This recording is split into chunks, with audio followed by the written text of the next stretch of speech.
తెలుగు కథలు యూట్యూబ్ ఛానల్కి స్వాగతం సుస్వాగతం. ఈరోజు చదవబోయే కథ పెళ్లి రోజు సంబడం. రచన వి శారద. ఇది కస్తూరి విజయం వారి ఆనందో బ్రహ్మ 2.0 హాస్య కథల సంపుటిలో ప్రచురించబడింది. ఏమండోయ్, ఈ సంవత్సరం మన పెళ్లి రోజు గ్రాండ్గా సెలబ్రేట్ చేసుకోవాలి అంది కామాక్షి. గ్రాండ్గానా? ఎందుకు?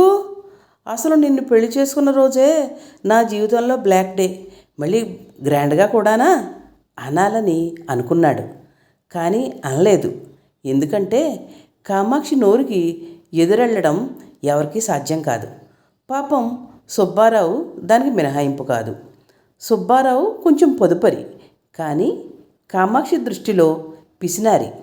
ఇప్పుడు గ్రాండ్గా అంటే నా పర్సుకి ఎసరు పెట్టేటట్టుంది అని మనసులో అనుకుని, సరే ఎక్కడికి వెళ్దామంటావు?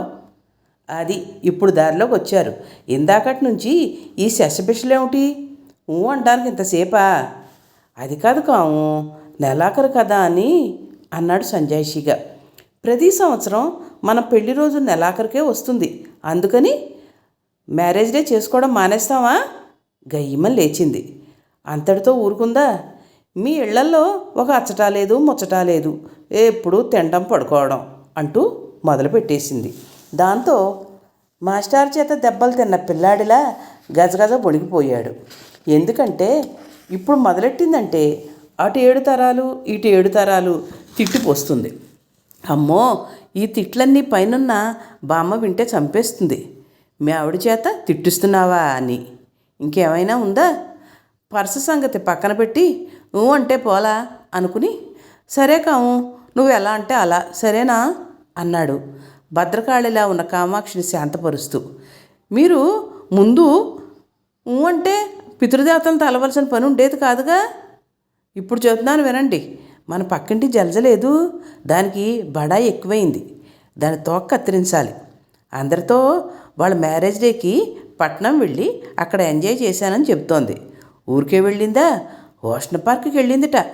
అక్కడ వాటర్ రైడ్ చేసింది. నాకు వినిపించేలా పక్క వాళ్ళతో చెప్తోంది. మనం మాత్రం ఏం తీసిపోయాం? మనం వెళదాం, దానికంటే ఎక్కువ ఎంజాయ్ చేద్దాం అంది అక్కసుగా. వెంటనే సుబ్బారావు మనసులో లెక్కలు కట్టేసుకున్నాడు. ఎంత లేదన్నా 3000 తప్పదు. ఎంకి పెళ్ళి సుబ్బి చావుకు వచ్చిందని జలజ పెళ్లి రోజు నా జేబు చిల్లుకు వచ్చిందనమాట అనుకున్నాడు సుబ్బారావు. ఇక ఆ రోజు నుంచి మొదలు కామాక్షి బడాయి కనిపించిన వాళ్ళందరితో చెప్పడం మొదలెట్టింది. తిండి ఖర్చు కలిసి వస్తుందని సుబ్బారావు ఒక పథకం వేశాడు. కాము, శుభ్వం అంటూ గుడికి వెళ్ళి బయట తినడం ఏమిటి? ఇంత పులిహోర పెరిగి అన్నం చెయ్యి, హాయిగా బాక్సుల్లో తీసుకుపోదాం అన్నాడు. దాంతో గయ్యమని లేచింది. పెళ్ళికి వెళ్తూ పిల్లిని చంకన ఎత్తుకున్నట్టు పులిహోరలు దద్దోజన్నాలు కాదు, హాయిగా బయట తిందాం. సుబ్బారావు నోరు మూయించింది. లేకపోతే పితృదేవతలను తలుస్తుందేమో అని భయపడి ఊరుకున్నాడు. చుట్టుపక్కల వాళ్ళతో ఎప్పటి నుంచో చెప్పడం మొదలెట్టింది. ఆ రోజు రానే వచ్చింది. పొద్దుటే బయలుదేరుతున్నారు. ఇంతలో కామాక్షి, ఉండండి అందరికీ చెప్పేసి వస్తా, మనం పట్నం వెళ్తున్నట్టు అంటూ ఇరుగు పొరుగు వాళ్ళకి చెప్పింది అతిశయంగా. కామాక్షి బడాయి చూసి అందరూ బొగ్గలు నొక్కున్నారు. కామాక్షి, సుబ్బారావు పొద్దుటే బస్సుకు బయలుదేరారు. చక్రం కింద చీమలు నలిగిపోతాయన్నట్టుగా నడిపాడు డ్రైవరు. ఉదయం ఎండ టారెత్తిస్తోంది. అప్పుడే వేడిసగలు మొదలయ్యాయి.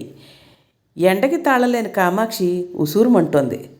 10 గంటలకి పట్నంలో దిగి ఆటో కట్టించుకుని అమ్మవారి గుడికి వెళ్ళి దర్శనం చేసుకుని పులిహోర పొట్టాలు కొనుక్కుని బ్రేవుమని తేల్చారు. ఇక మొదలైంది ఎక్కడికి వెళ్ళాలి అని. సుబ్బారావు సినిమా అంటే, కామాక్షి ఓషన్ పార్క్ అంటుంది. ఇదిగో మిమ్మల్నే, సినిమా వద్దు గినిమా వద్దు, ఆ జలజ ఓషన్ పార్క్కి వెళ్ళి ఎంజాయ్ చేసిందిట, మనం అక్కడికి వెళ్దాం. కలెక్టర్ గారి ఆర్డర్కి బిళ్ళబంట్రోతైన క్షణం ఆలోచిస్తాడేమో కానీ సుబ్బారావు మాత్రం కామాక్షి నోటి నుంచి మాట రావడం పాపం వెంటనే అమలు చేస్తాడు. ఆటో కట్టించుకుని ఓషన్ పార్క్కి వెళ్ళారు. ఎంట్రీ టికెట్ తీసుకుని లోపలికి వెళ్ళారు. లోపల కామాక్షి ఊహించుకున్నంత రేంజ్లో ఏం లేదు. అదే రాత్రి అయితే లైటింగ్తో వాటర్ ఫౌంటైను, మ్యూజిక్ ఫౌంటైను ఉండేవి. అక్కడక్కడ పనివాళ్ళు తప్ప ఎవరూ పెద్దగా లేరు. కాలం కాని కాలంలో వచ్చిన వడగళ్ల వాళ్ళని చూసినట్టుగా చిత్రంగా చూశారు. ఇద్దరూ అంతా కలిగి తిరిగారు. అక్కడ రకరకాల ఆటలకి ధరల పట్టిక ఉంది. వాటిని చూసి మిట్ట మధ్యాహ్నం ఎండకి సొమ్మసిల్లి పడిపోయిన వాళ్ళలా స్పృహ తప్పిపోయినంత పని అయింది. కానీ కామాక్షి మాత్రం వెనకం చేయలేదు. వాటర్ రైడ్కి టిక్కెట్లు అడిగింది కామాక్షి.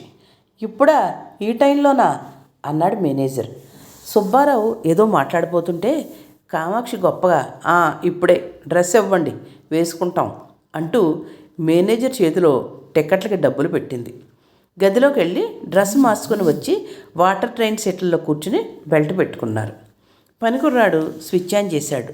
ట్రైన్ కదలడం మొదలెట్టింది. ముందు చల్లటి నీటితో ఎంతో ఆహ్లాదంగా ఉంది.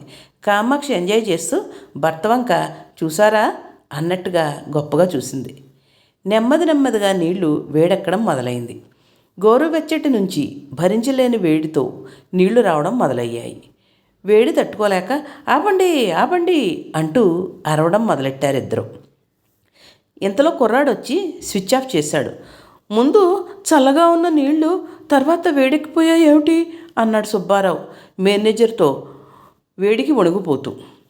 వేసవకాలం మిట్ట మధ్యాహ్నం నీళ్లు వేడెక్కిపోతాయి సార్, అంతకీ మేము అడిగాం ఈ టైంలోనా అని, కానీ మేడం గారే టిక్కెట్లు ఇవ్వమన్నారు అన్నాడు సంజాయిషిగా. కామాక్షి తెల్లటి శరీరం ఎర్రగా కందిపోయింది. కామాక్షికి చల్లటి నీళ్లు తాగించి కూర్చోబెట్టారు. చావు తప్పి కన్ను లొట్టపోయినట్టయింది కామాక్షి పరిస్థితి.